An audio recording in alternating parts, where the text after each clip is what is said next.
लड़का लड़की को शादी का झांसा देकर 2 साल तक होटलों में ले जाकर के उसके साथ बनाता रहता है शारीरिक संबंध, और जब उसका मन भर जाता है तब वह शादी से कर देता है इनकार।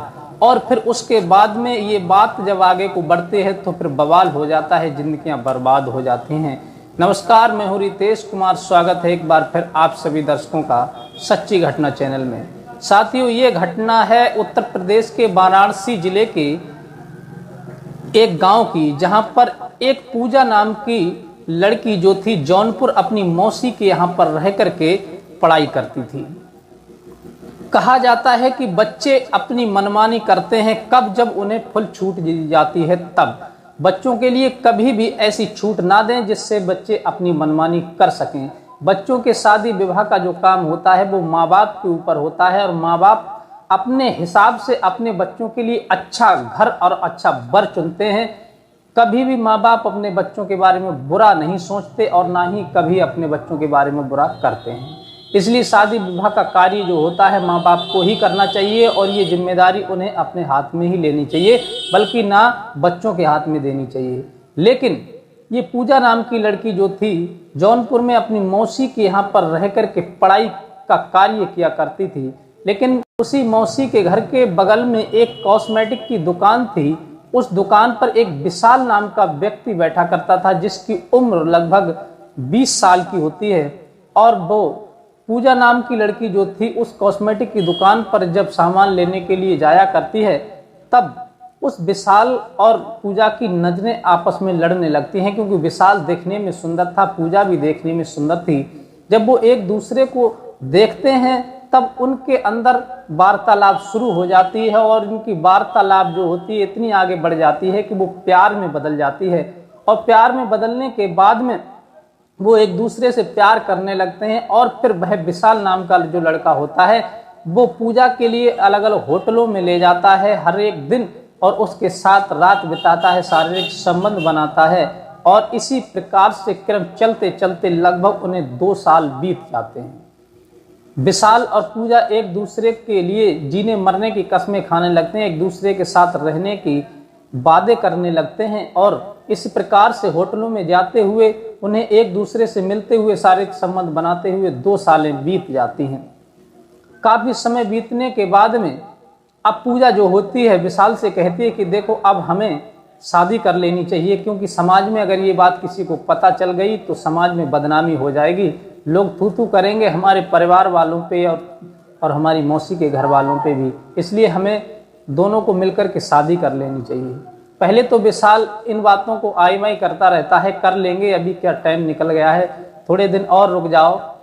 पूजा जो होती है उसके प्यार में फंसी हुई अंधी होती है, वो इसी प्रकार से समय बीतता रहता है और वो उसका शोषण करता रहता है। लेकिन जब पूजा ज्यादा कहती है उससे शादी के लिए, तब वह एक मंदिर में ले जा करके उसकी मांग भर देता है। पूजा समझ जाती है कि वास्तविक ये हमसे सच्चा प्यार करता है और इसने हमारी मांग भर दी, अब हम इसकी पत्नी बन गए, हमारी शादी हो ही चुकी है। काफी समय बीतने के बाद में लेकिन विशाल जो होता है वो लगातार इसी प्रकार से होटलों में ले जाकर के पूजा के साथ शारीरिक संबंध बनाता रहता है।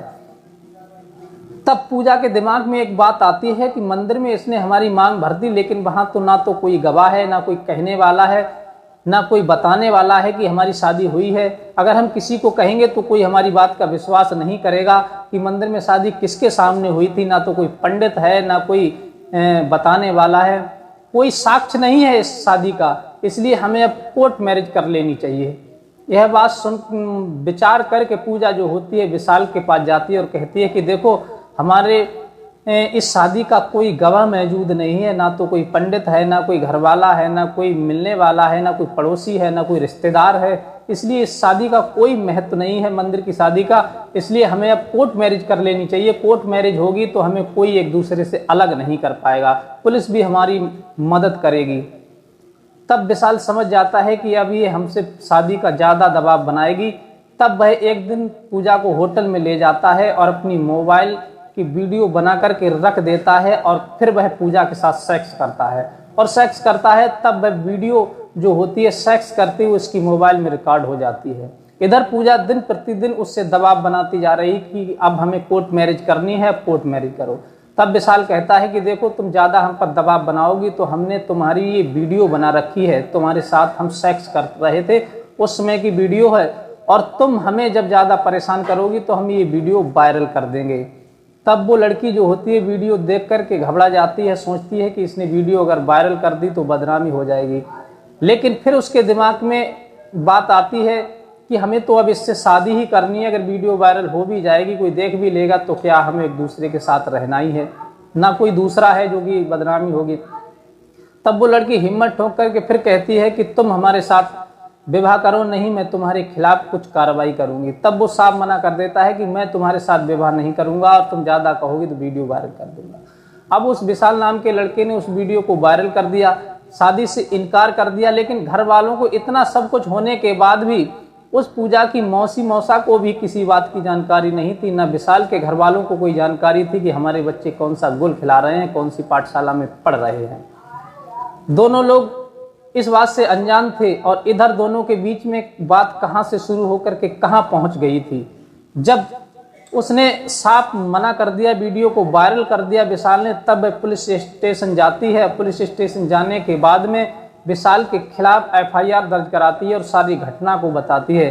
तब पुलिस उस पूजा की बताए हुए बयानों के आधार पर एफआईआर दर्ज करके एक्शन में आ जाती है और विशाल के लिए उठा करके तुरंत जेल में डाल देती है।